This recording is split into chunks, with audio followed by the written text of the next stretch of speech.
wanted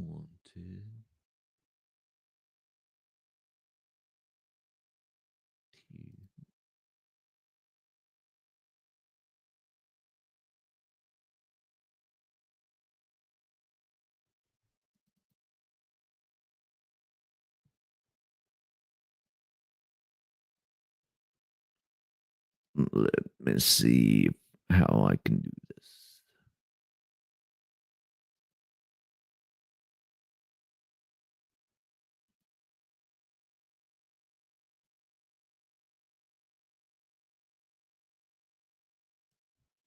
Sorry, I went to the Jeff School of Shitty Shows and them. Kim.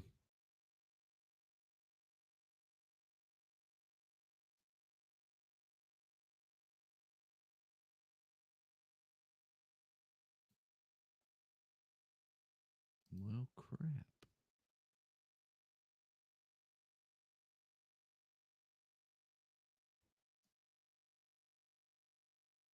Oh well, I was trying to find a.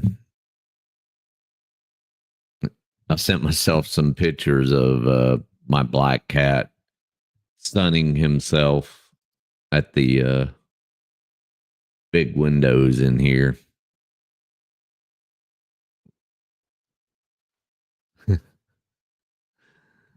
That we can provide. That we can provide. Um, Jeff sent me a screenshot of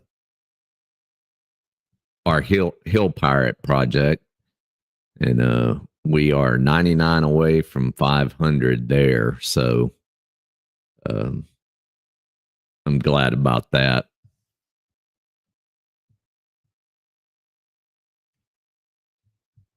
So let's get started on this.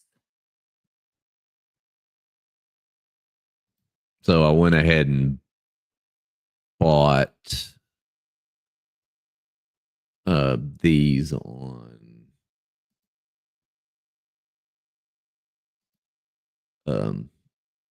Kindle so we can all see it, so I'm not just reading to you.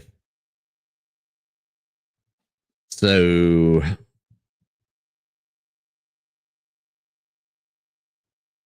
yeah, it's definitely a good reprieve.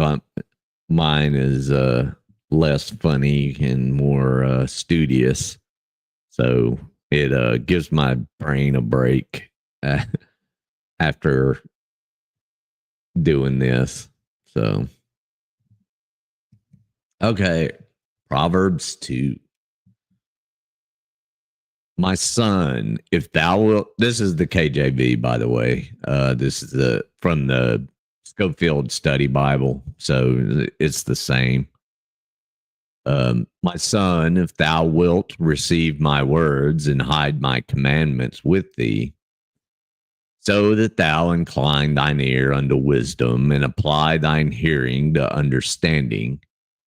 Yea, if thou criest after knowledge and liftest up thy voice for understanding, if thou seekest her as silver and searchest her as for hid treasures, then shalt thou understand the fear of the Lord and find the knowledge of God.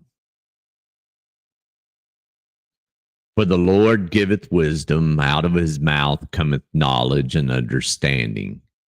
He layeth up sound wisdom for the righteous. He is a buckler to them that walk uprightly. He keepeth the paths of judgment and preserveth the way of his saints.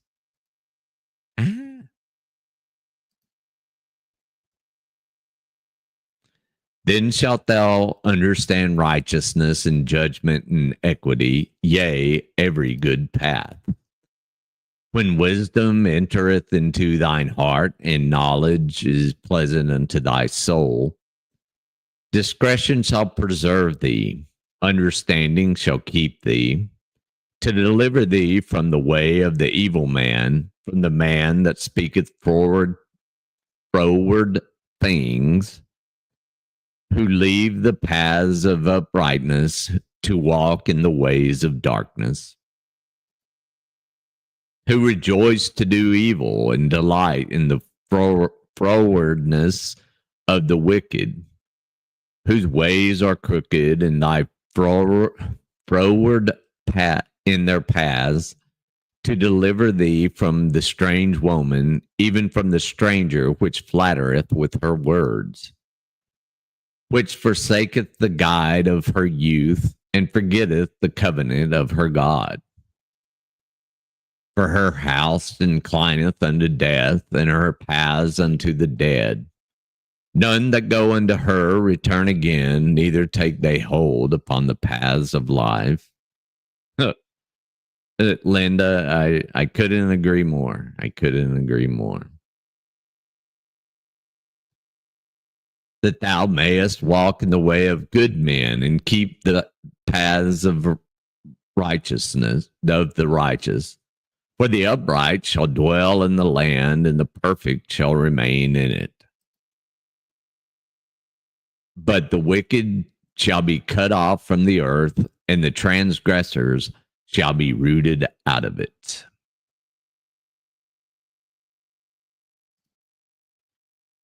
Good to see my big mug here for a moment.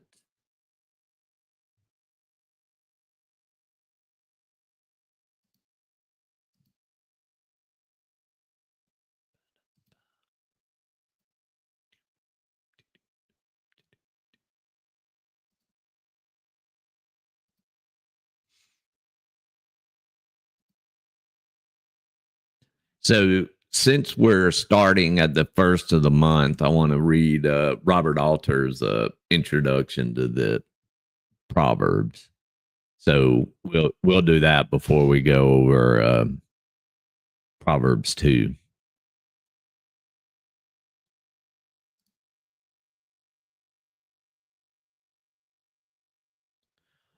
Although Proverbs, in contrast to Job and Kohelet, strikes certain recurrent notes of traditional piety and evinces great confidence in a rational moral order that dependably produces concrete rewards for virtue and wisdom. It is in some ways like Job and Kohelet. Sorry, my Hebrew, the back of my throat is not exercised with Hebrew anymore. Oops. Not altogether a likely book for inclusion in the canon. The Babylonian Talmud, Shabbat 30 before the current era, Shabbat 30b, in fact, brackets Proverbs with Kohelet as a text that perhaps might have been excluded from the canon. In particular, because it contains contradictory assertions. The sequences of verses 4 and 5 in chapter 26 is a vivid case in point. Do not answer a dolt in his folly, lest you too be like him. Answer the dolt by his folly, lest he seem wise in his own eyes. What then, the earnest reader may wonder, is one about answering a dolt? It is probably misguided to argue for a dialectic or subtly complementary relationship between these two admonitions. The contradiction between them stems from the anthological character of the book. The two sayings have been culled together from folk tradition or from the verbal repertory of wisdom schools and have been set in immediate sequence by the anthologist because of the identical wording. first in the negative and then in the positive of the initial clause of each saying. The book of Proverbs is not merely an anthology, but an anthology of anthologies. It is made up of 6 discrete units, each marked editorially as such at the beginning, with notable differences of emphasis and style among the units. Chapters 1 through 9 form a kind of general prologue to the subject of the instruction of wisdom. Michael V. Fox, not to be confused with Michael J. Fox, in his 2 indispensable Proverbs volumes in the Anchor Bible series, argues persuasively that this first unit was the last one composed either in the Persian period or in the Hellenistic period. It is strikingly different from the collections of 1-line, 2-verset proverbs that follow in deploying poems that extend to all or a good part of the chapter. These include the vivid narrative about the seductress that it takes up chapter 7, and the allegorical representations of Lady Wisdom in chapter 8, and of the contrasting figures of Lady Wisdom and Lady Folly in chapter 9. The recurring theme in this initial unit, that the fear of the Lord is the beginning of wisdom, also sets it apart from the subsequent collections, in which wisdom is more typically thought of without theological trappings as a transmissible human craft.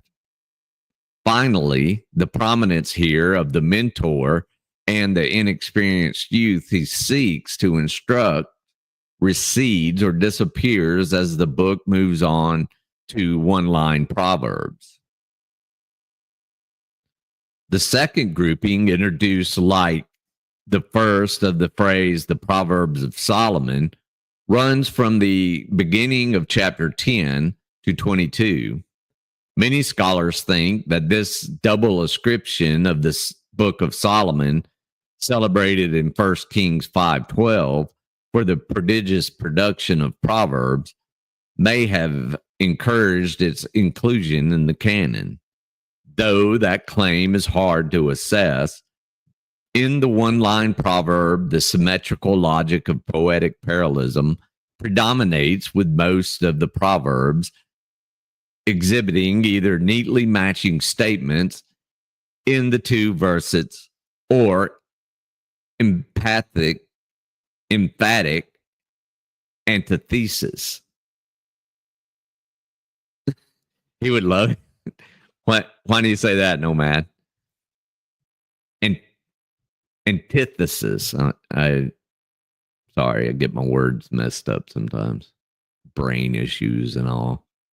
After this unit, which is the longest collection in the anthology of anthologies, a short unit begins that is marked with exhortation.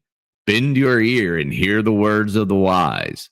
The phrase, the words of the wise, evidently serving as a kind of title.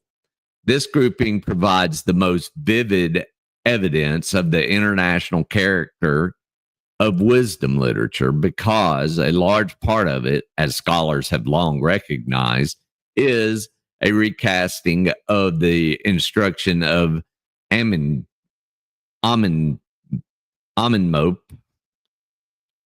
a second millennium BCE Egyptian text, which may have reached the Hebrew writer through the mediation of an Aramaic version. Well, I'm going to give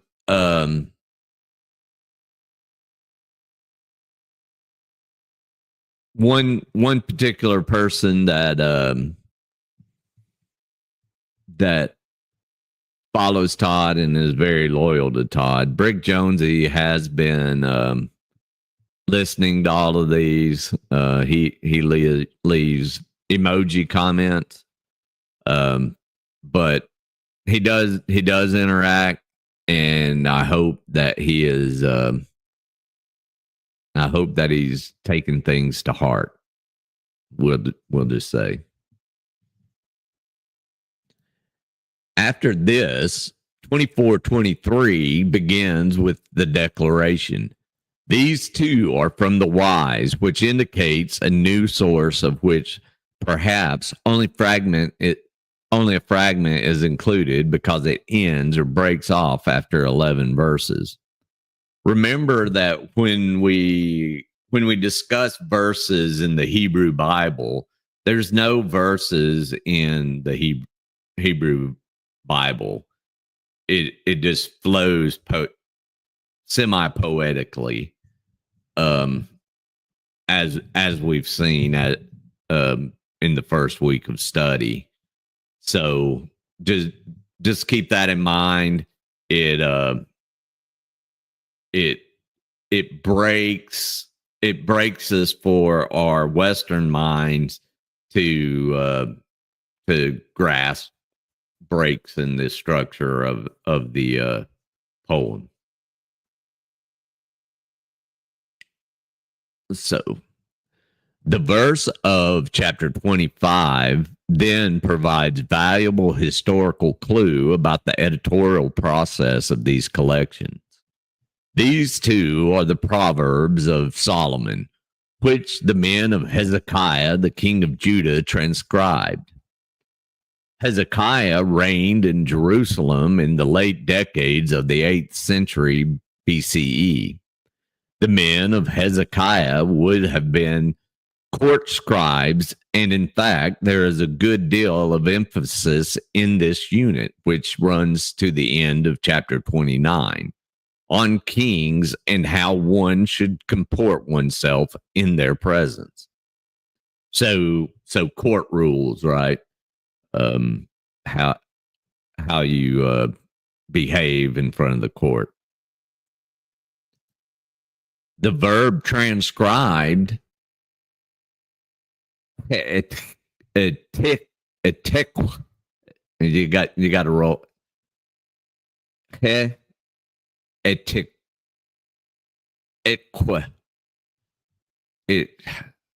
can see it in my head. I can hear it in my head. I just can't get it out of my face. Sorry. Apologies.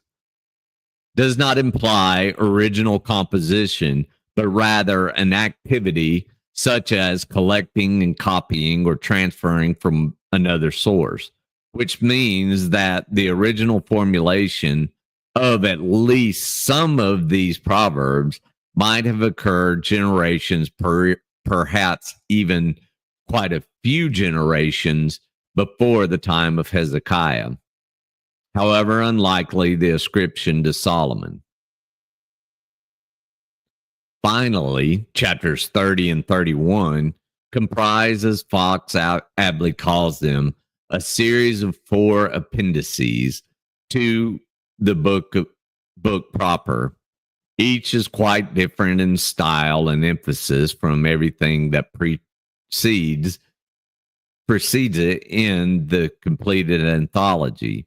And though the appendices are clearly drawn from different literary sources, there is no confident way of concluding whether they are later sources or just exotic ones. The first appendix, 31 through 14, is the words of Agur, the son of Iqwe, a figure about whom nothing is known. The style is Vedic, and the idea that God alone possesses wisdom runs counter to the prevailing notion in the rest of the book of wisdom as a teachable craft. The second appendix, 15 through 33, is made up of a series of riddling epigrams cast in a 3-4 numerical pattern. 3 things are there that are not stated. 4 that do not say enough. Occasionally found elsewhere in biblical poetry, and ultimately going back to Canaanite poetic style, the third appendix, 31 1 through 9, the words of Lemuel, king of Massa, is a set of instructions of a queen mother to her royal son. At the very end of the book, 31 10 through 31, we have an alphabetic acrostic poem celebrating the ideal wife in an interesting editorial choice for the conclusion of a book that has featured male mentors instructing young men and has repeatedly warned against seductresses and complained of shrewish wives. The book of Proverbs, then, is by no means cut from whole cloth, and consequently, generalizations about its outlook and literary character will not hold for all parts of the anthology. By and large, the underlying conception of wisdom is thoroughly pragmatic and in keeping with the characteristic direction of wisdom literature. It does not reflect particular Israelite interest. The recurring term Torah does not refer to any divinely inspired text, but simply means teaching or instruction, and is closely coordinated with the constantly reiterated musar, reproof, or discipline. This basically untheological orientation, in which neither revelation nor covenant has any role, might conceivably have been another potential obstacle to the book's inclusion in the canon that was nevertheless overcome by rabbinic sages. The one brief component of the anthology that does not sound fully canonical is in regards to Agar's pious poem exalting God's transcendent greatness and affirming the nullity of human wisdom. The book is poetry from end to end, but what kind of poetry is it? In line with the composite nature, it is not the same in all its segments. The acrostic poem at the end, praising the worthy woman, is a rapid sequence of narrative vignettes exhibiting the good woman in a chain of energetic actions on behalf of her household, acquiring flax and wool and weaving them, rising before daybreak to set out on her rounds of commerce, and so forth. Like certain traditional housewives that we know that streams a lot. The poems of the first 9 chapters abound in incipently narrative developments. Lady Wisdom calling out from the heights to invite throngs. Already forgot. To attend to her. Instruction. The mentor spelling out step-by-step disasters to which the stranger woman, presumably a lascivious married woman, will lead a young man. The antithetical evocation in an extended metaphor of the delights of conjugal love. The large central core of the book, however, from chapter 10 to the end of chapter 29, which gathers together one-line proverbs from a variety of sources, is the part of the book in which the poetry is liable to pose the greatest difficulties for modern readers. The one-line proverbs are either didactic admonitions or somewhat less frequently observations about social and ethical behavior. Some of the sayings in the second category are quite shrewd and in events lively satiric perceptions. The admonitions, on the other hand, show a good deal of predictability, founded as they are on what the writers assume to be tried and true principles for guiding a person through life. As a result, the poetry is sometimes boilerplate language, a rehearsal of traditional formulas. This is a limitation that the author of Job, perhaps the most original of biblical poets, obviously noticed, putting in the mouths of three friends many complacent pronouncements about the rightness of the moral order that sound like this line from Proverbs 10:3. The Lord will not make the righteous man hunger, but he rebuffs the desire of the wicked. Poetry in all cultures serves as a mnemonic function in systems that have rhyme. The rhyme helps you remember the line that comes after the rhyming counterpart. In the semantic, not Semitic, parallelism of biblical poetry, the match in meaning and often in rhythm and syntax helps you remember the second verset after the first.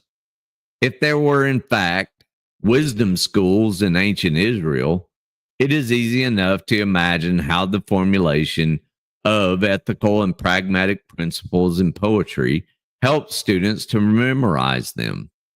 Thus, the line, cheating scales are the Lord's loathing, and a true weight-stone his pleasure, 11:1, occurs several times with minor variations. Unlike the sundry claims about the righteous and the wicked, it is unassailable as an ethical principle. One would hardly call it great poetry, but the poetic parallelism does serve to inscribe the saying in memory with the aim of being a kind of ethical prophylaxis.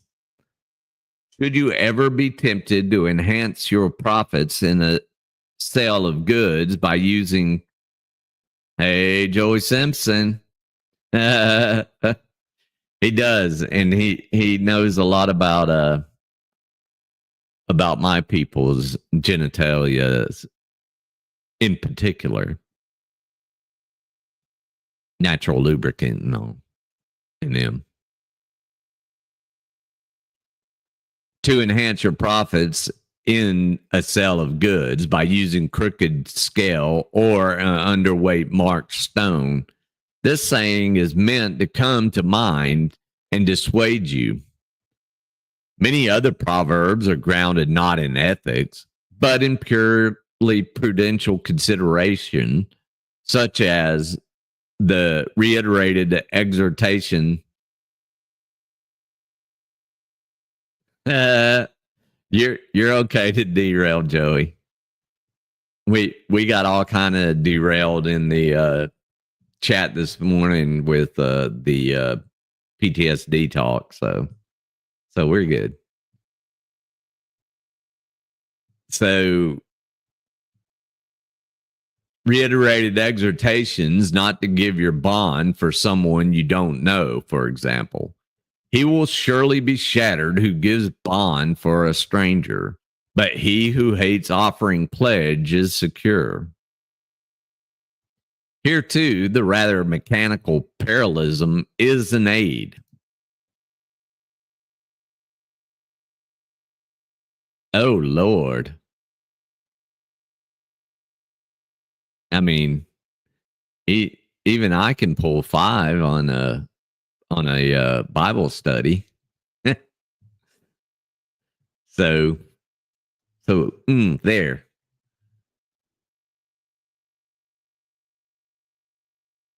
So serving a prophylactic function in the economic sphere rather than in the ethical realm. The least interesting of the proverbs, as the one just cited may suggest, amount to poetic formulations of truisms. It seems scarcely necessary, for example, to be reminded, as we are by several different proverbs, that warfare needs to be conducted with considered strategy and expert military advisors, or that a person too lazy to provide for himself will end up in want.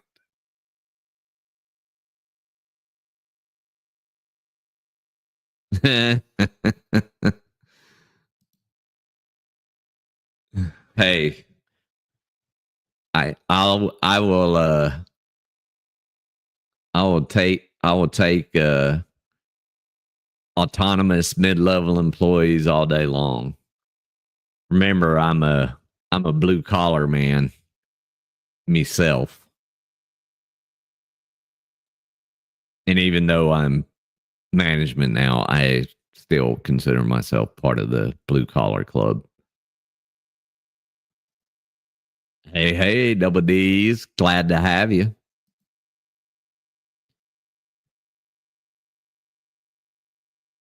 So, this last instance of the lazy man, however, also illustrates how poetry in the book of Proverbs often goes beyond a purely mnemonic function to serve as a vehicle of enlivening perception.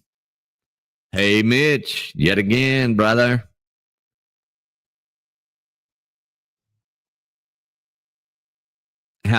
The last instance of the lazy man, however, also illustrates how poetry in the book of Proverbs often goes beyond a purely mnemonic function to serve as a vehicle for enlivening perception. It, the lazy man caught my eye again. It since we're talking about certain people in the chat within the tight formal constraints of the one line aphorism, dynamic and revelatory relationships emerge between the two halves of the line, generating what I have elsewhere called poetry of wit. The frequent celebrations in the book of the power of language invite from the audience a fine attentiveness to the play of language in the poetry. Very often in biblical poetry, the second verset does not simply echo the first verset as it does in the 3 lines quoted above, but instead introduces some sort of heightening or focusing development of it, in which Proverbs frequently is a small surprise or discovery. A door turns on its hinge and a sluggard on his bed, 26:14. We read that obviously on the 26th. Here and many other proverbs, the relation between the first verset and the second is that of a riddle to its solution. That is, the assertion that the first half of the line is either so obvious, of course, a door turns on its hinge, that one wonders why it needs to be said at all, or it is perplexing, which makes one wonder for a different reason. The second half of the line then provides a sharply focused and sometimes satirical explanation. Hey, hey, Daniela. Good to see you.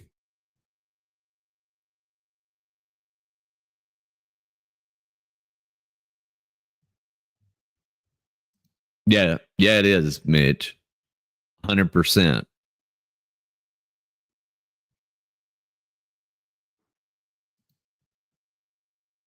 And remember, this was written in a very patriarchal system, like we discussed in the Tao today.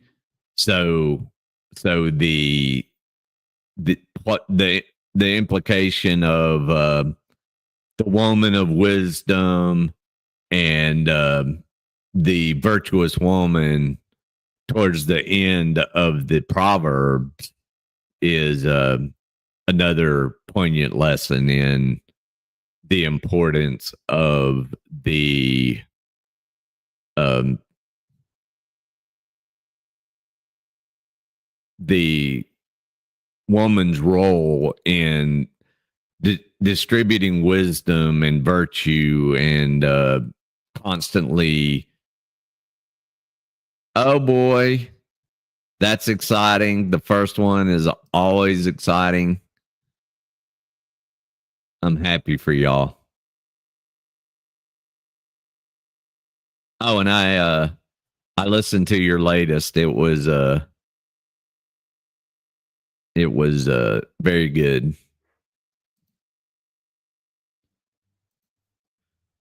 Was written by more than one person to show correlation between good morals and deceitful actions. Absolutely. Um,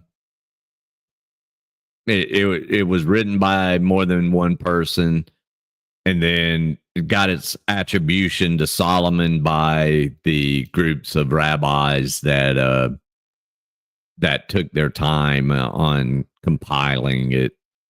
So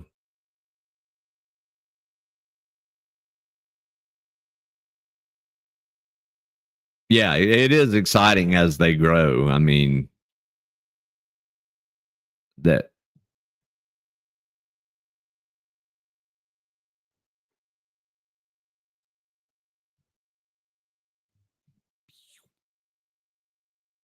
Hey, Misty.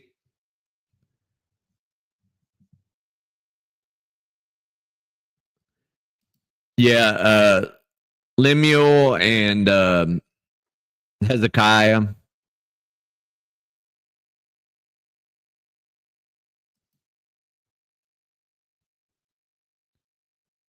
So in this instance, the sluggard is revealed turning back and forth on his bed and getting nowhere. Like the door, while the comparison also invites us to think of the contrast between people going in and out of the doorway as the door opens and closes, and the sluggard unwilling to move from his bed. Here is a different riddle proverb about the lazy man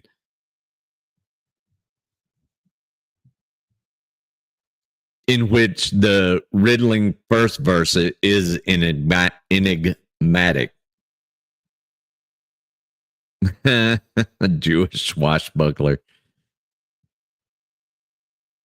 I like it. And if the religion's not your thing, we can just call him a Hebrew swashbuckler. We'll invite him into the fold. Um, so the first verse is enigmatic to be explained in the second verse. It like vinegar to the teeth and smoke to the eyes. Thus the sluggard to those who send him. 1026. In formulations of this sort, the riddle form of the line is especially prominent. What is noxious or irritating as vinegar to the teeth and smoke to the eyes? A lazy man whom you have the misfortune to use on an errand.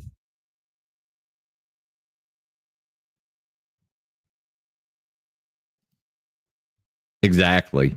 I do like the one that is talking about the turning in his bed compared to the the door hinge, right? It's kind of comical thinking about the non-lazy people are coming and going, but he's just turning on it, turning around on his bed, just like the hinge.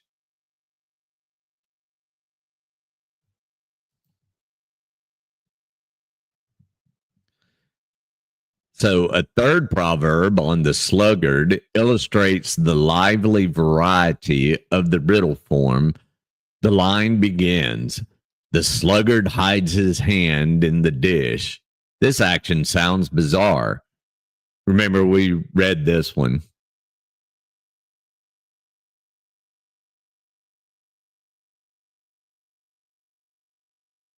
Yep, exactly, Mitch.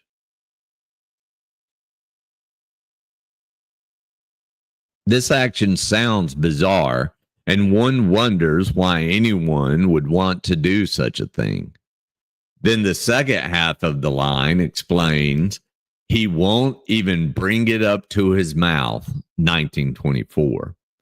This is, of course, an extravagant and amusing satiric hyperbole. The man is so lazy that having plunged his hand into the dish, he is incapable of exerting the effort required to bring food to his mouth. Thus, the fantastically exaggerated image becomes a representation of how laziness leads to a failure to provide for one's own basic needs.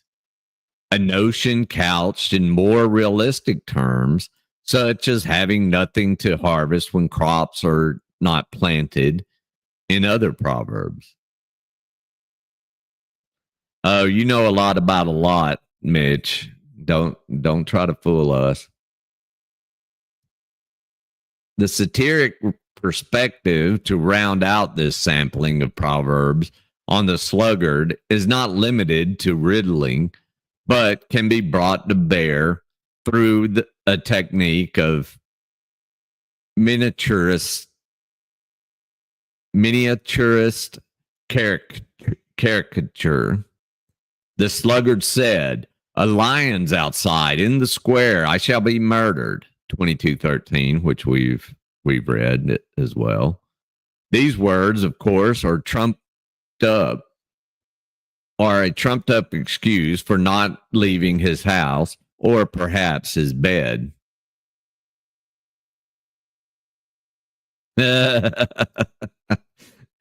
Aren't we all? Aren't we all?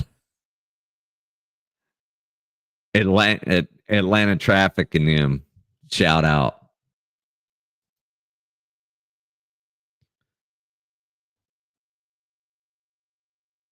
Let's see. In the wonderful extravagance of the dialogue that the poet puts in the mouth of the sluggard, he fears that the fictitious lion prowling in the streets threatens not to devour, but murder him, as though it were a malevolent assassin and not merely a beast of prey. That's some good old fashioned paranoia that we know little something of, right? Many of the proverbs set out an antithesis between the first verse and the second, and the tight confines of the one-line aphorism often generate a powerful energy of assertion in its antithesis. Thus, a worthy woman is her husband's crown, but like rot in his bones, a shameful wife. The first verse, praising the good wife, verges on platitude, but then the antithetical second verse produces a small shock. A crown is noble thing, yet also an external ornament, perhaps an allusion to the fortunate husband's enhanced reputation. Rot in the bones is something internal and devastating. This whole effect is strongly reinforced by the antithetical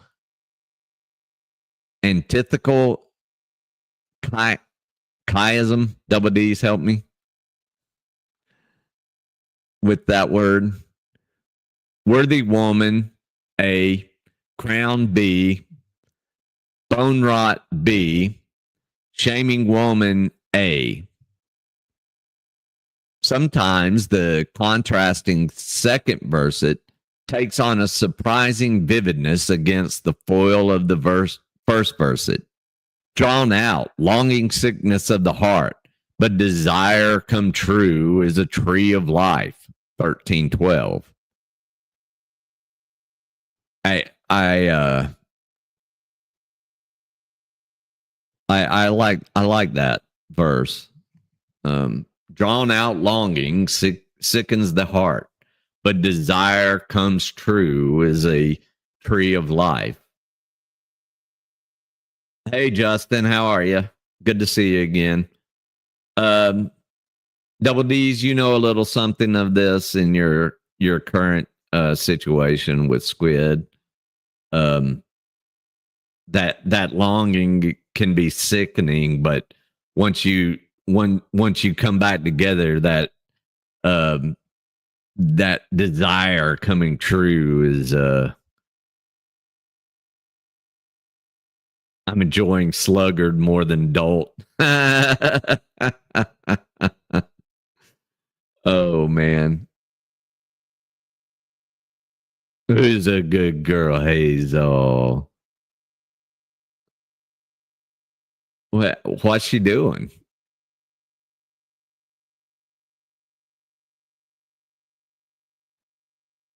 Okay, you're good, Double D's.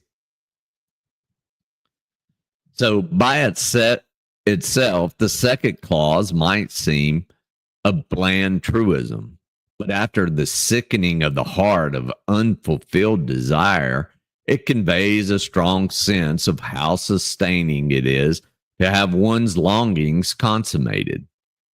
In some antithetical proverbs, there is also narrative development from the first verset to the second.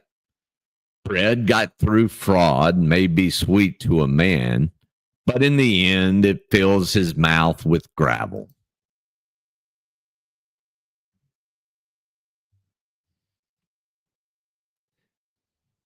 Yes, absent makes the heart grow fonder in them.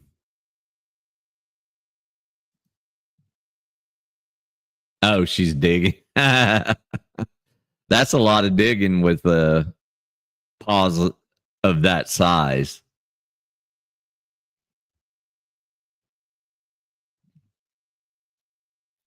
So the idea that pleasures reaped through wrongful acts eventually be followed by comeuppance for the wrongdoer is a cliche of wisdom literature.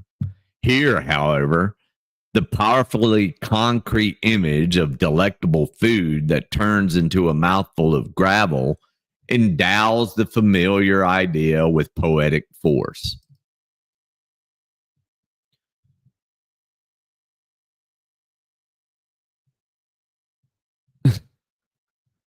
It never used to.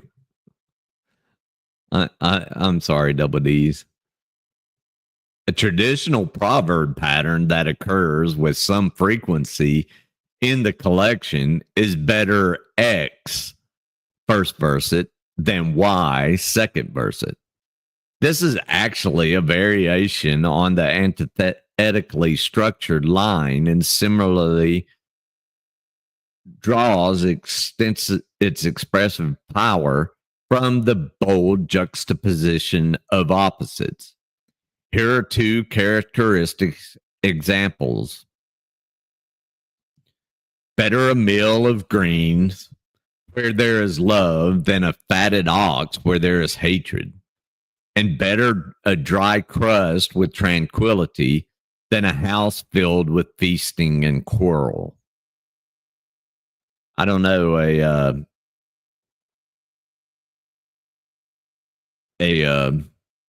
overcooked crust is better than an undercooked crust in pizza, if you know what I mean.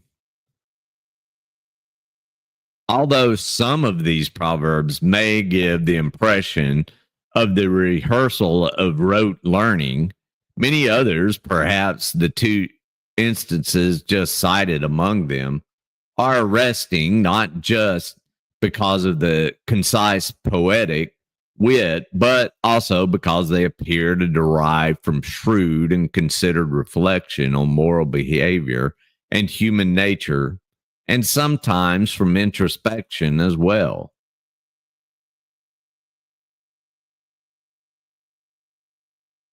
Feasting and quarrel sounds like a family Thanksgiving. Yes, yes, indeed.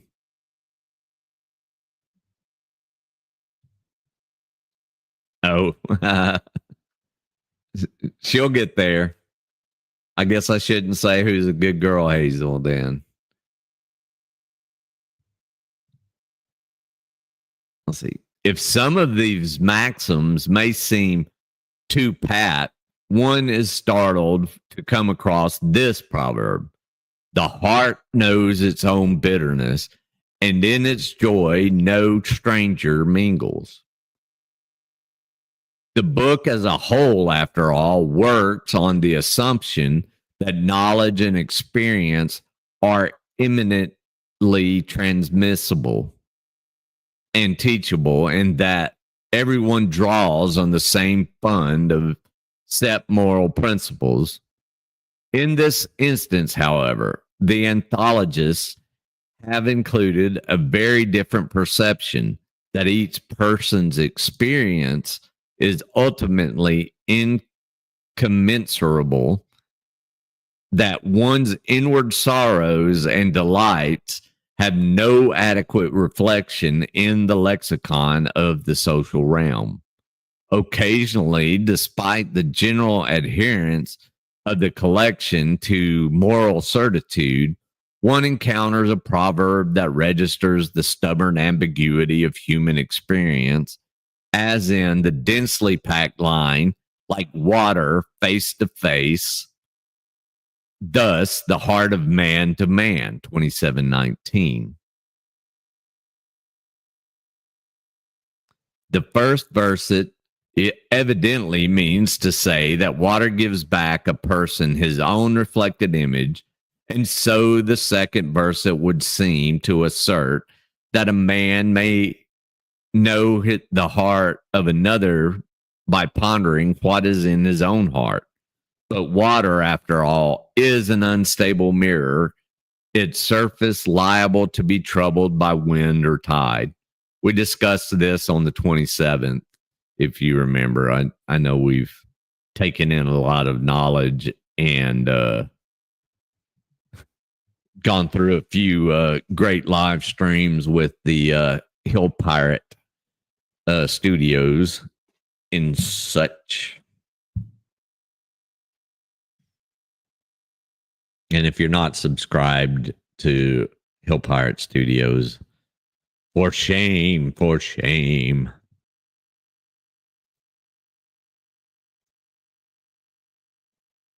Did I? Yeah. It's chromatic layers darkening or transforming the image, and hence the reflection of heart to heart may be a tricky or undependable business.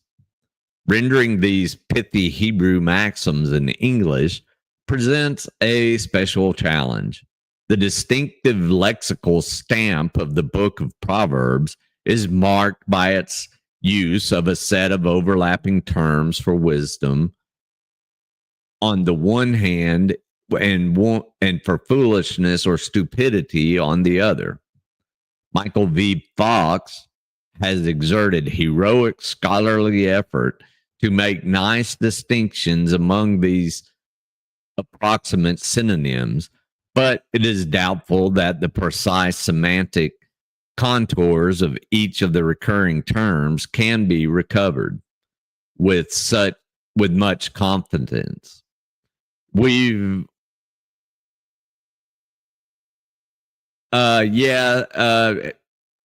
on 7:45 for tonight. I'm not going to get through this by 5, so I'm going to push 10:54 and all that to tomorrow. And we'll do a couple of chapters of that to make up for what we didn't get to today, if that is yeah, Mitch. Considering that Hebrew is all masculine with a feminine pronoun, it's difficult to truly translate it to English. It is. It has always been difficult to translate to English. And the problem with the Septuagint was the fact that the Greek scholars took the Hebrew and translated it into Greek, and then the English scholars took the Septuagint and translated it into English. Now, the 72 translators of the 1611 tried to remain true to the Hebrew. They did take the Hebrew documents. They did try as much as they could, but they still put the Shakespearean language in there. So I think the Merchant of Venice was 1602. So 1611, it would have been popular to do the Shakespearean style language, and King James probably would have liked to have done that just for popularity. The fact that when Jerome translated some things and made footnote with questions on the side made it difficult as well. Yeah, I mean, and then you have the Catholic Church meddling with the canon, right? So what is canonical for us is not what the Hebrew scriptures are to the Christians. Our scriptures are in some ways different on how they're laid out, and then you got Colette in other things. So yeah, you're absolutely right, Mitch.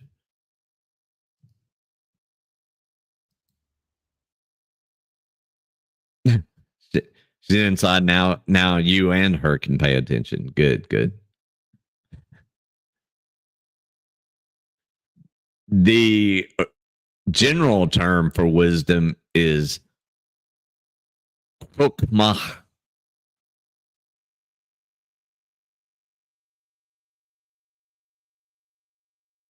Right, Mitch.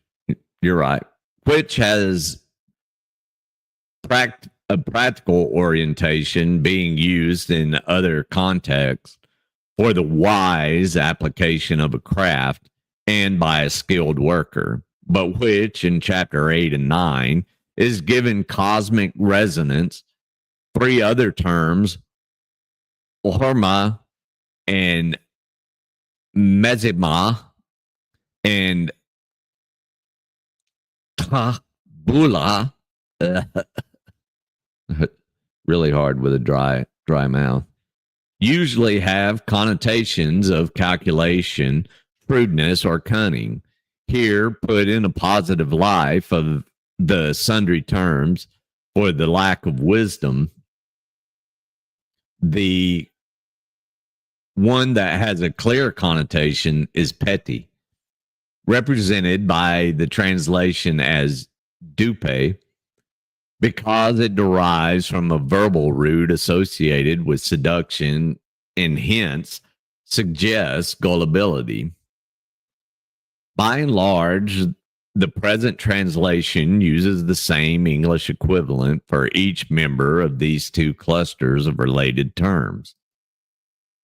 Although there are moments when the immediate context has necessitated abandoning consistency, the more pervasive challenge to the translator of Proverbs is that the expressive vigor of these sayings depend to such a large degree on their wonderful compactness, an effective reinforcement by sound play, alliteration, sonnets, and an occasional ad hoc internal rhyme, most of this sound play inevitably disappears in the English, though some efforts have been made in this version to reproduce it at least approximately. Absolutely, Linda. And everything in Hebrew is a tongue twister, every word. And when you were born with a speech impediment, it doesn't help. Um,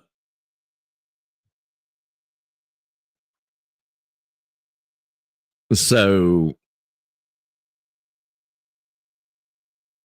where was that? What was I gonna say? So I tried to um, read it in the excitement that I learned in shul. Um,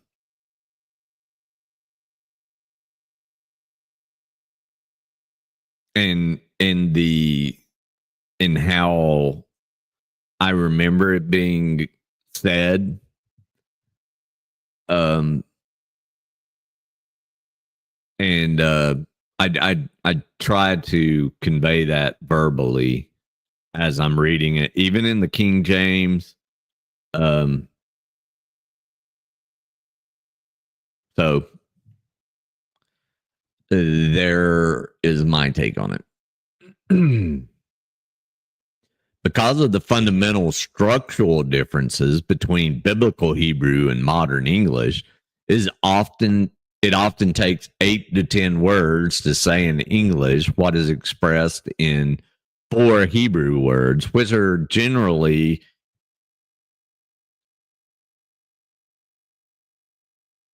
uh, I'll answer that in a second, Misty. Um, so so 4 Hebrew, you're doubling the number, and Hebrew words are much more compact. Um, Biblical Hebrew is uh, consists of 1,900 words, I think. So very compact language. Um, why did they? Why did my parents change religions? Because of movements like Jews for Jesus. Um, they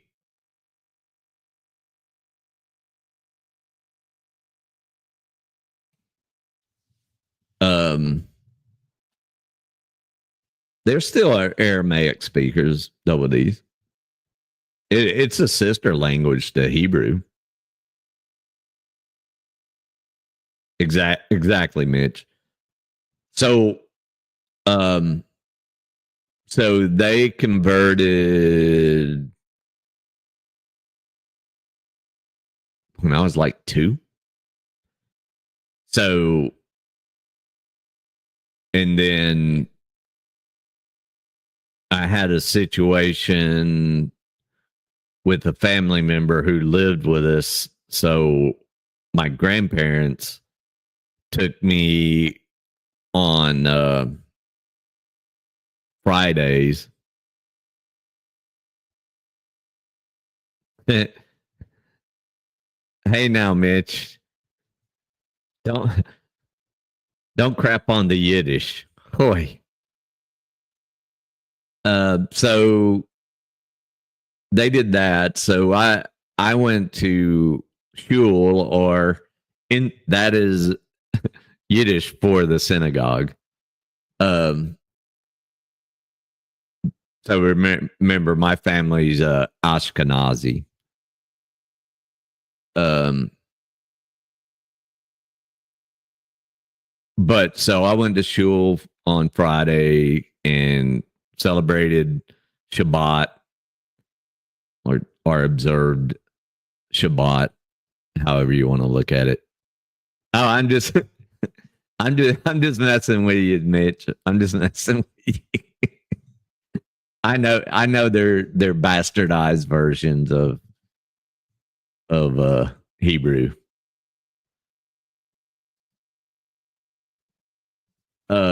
So they and then I went to church on Sundays and Wednesdays. Um, but that's pretty much it in a nutshell. On I really don't know. I haven't really talked to my dad too much about it because we argue about a lot of things anyway. Um,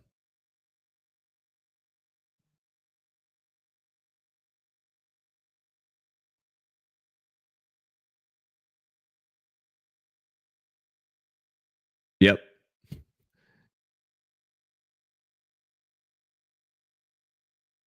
Yeah, it is misty, but I learned a lot and maybe forgot a lot more. I'm sure. Um, and then after my first deployment, I was done with God. I went out seeking all uh, all sorts of other uh religious beliefs, and that's what I did with the other religions, Mitch, is I uh I sought them out and learned a lot from them for sure. In fact, I had my dog tags changed at one time to Dallas. Um, I was all up in the way for a long time.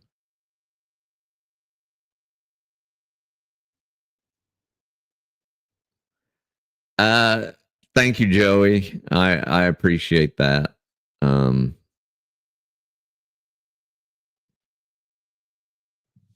yeah, and you know, I saw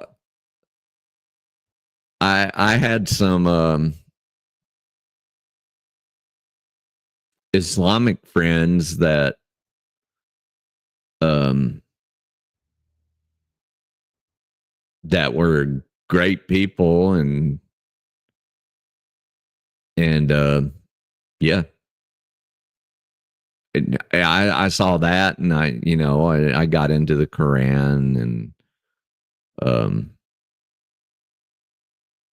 studied it. Me and Mitch were talking about all the books we've read, all the holy books we've read. Um, and yeah, you learn a lot, and you learn a lot about similarities as well. But yeah, these things can turn a lot of people away from religion, and sometimes they drive people towards it.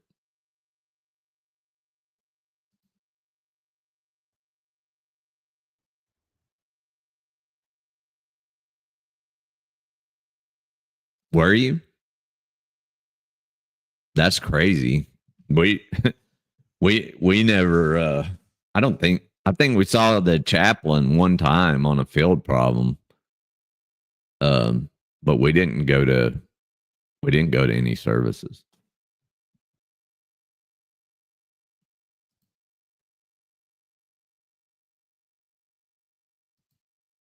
Yeah, and and you see so many similarities in religious thought, right? Because I was oh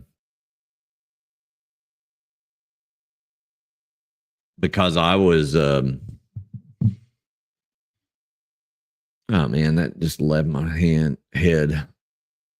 Oh, the similarities in the religions, and because I was always like, how did how did God reach uh cultures outside of Christianity and Judaism and things like that. And I believe that God spoke to people in ways that that they understood at the time.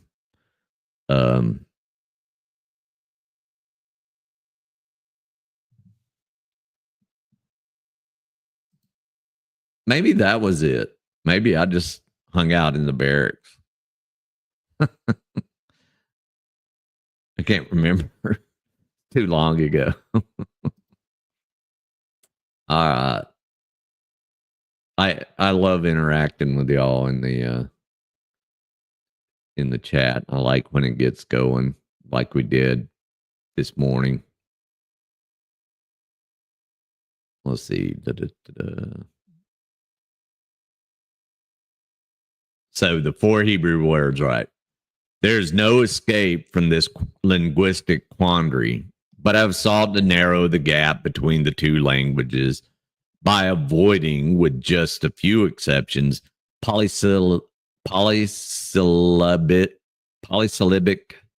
words, by trying wherever possible to keep the number of accents, typically 3 per verset, close to that in the Hebrew, and by reproducing something of the compression of formulation of the Hebrew without resort to explanatory or paraphrasetic maneuvers in the translation. However imperfect the results, I would hope these procedures will bring readers closer than do earlier English versions to the concise forcefulness of the Hebrew. The speed, the occasional abruptness, the gnomic character of the original seem worth emulating, hence rendering such as like water face to face, so the heart of man to man.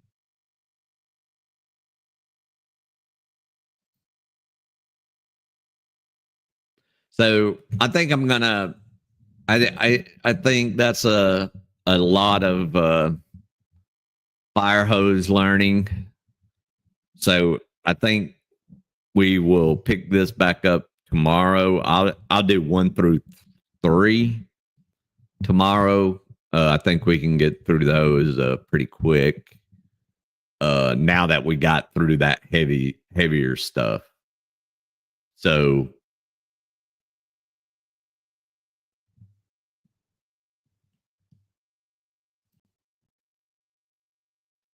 one thing I realized through my studies is the creator is in you, not in a building fellowship. Comes from 2 walking together in a agreement. I agree with that. Absolutely.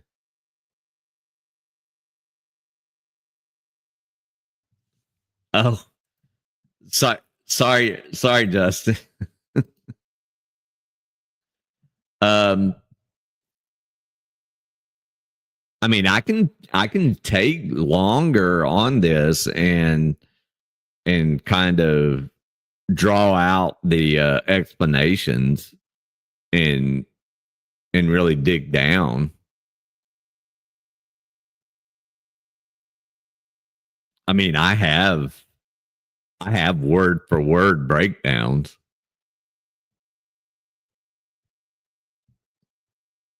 Yeah, I mean, Mitch, after a lifetime of searching, that is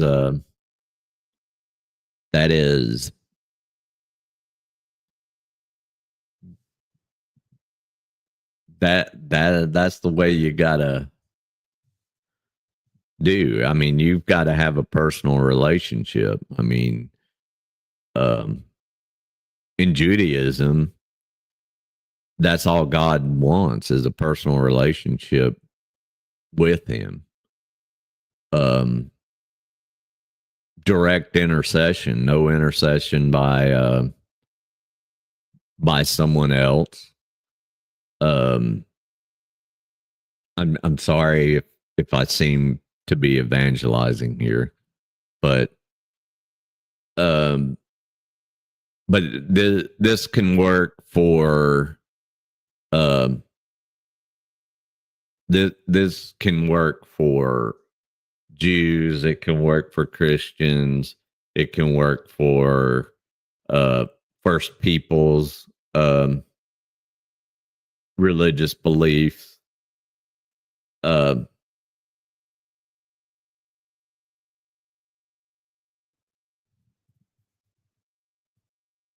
so so that's why I say this, a personal relationship with God.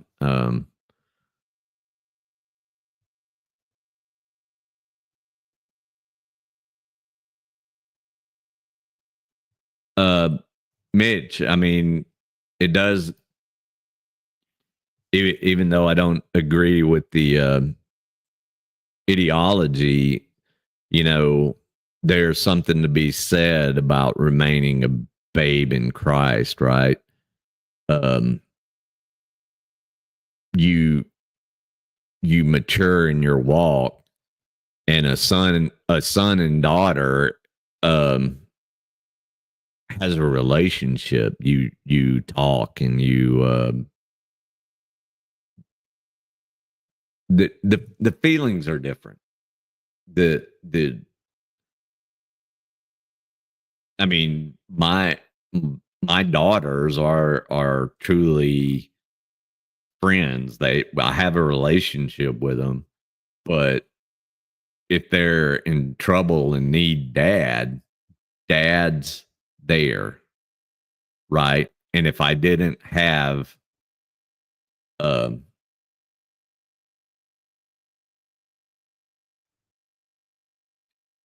a relationship with them, that they felt okay for calling me when they're at their lowest, then there's a problem. On the inverse, if if they're totally relying on me in their mid 20s and late teens, uh as children, there's a problem there. So anyway, man, I absolutely love when the chat gets into this. um I appreciate y'all sticking with me for so many hours um over all of my things. If y'all think it's too much, I can divide things up over days. I'm just getting a feel for where I need to be. So y'all let me know if it what y'all want to do. So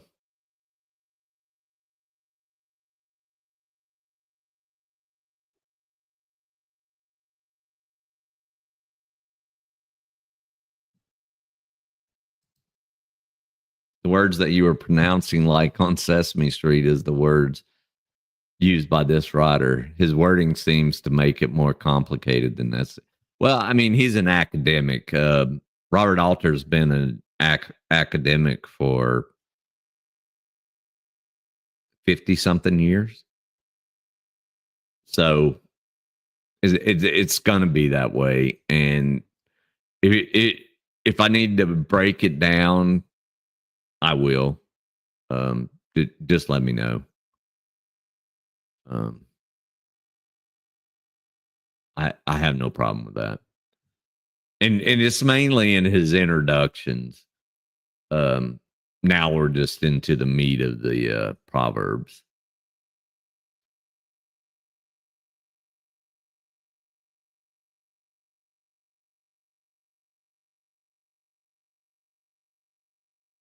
You don't have to invite Top over for dinner.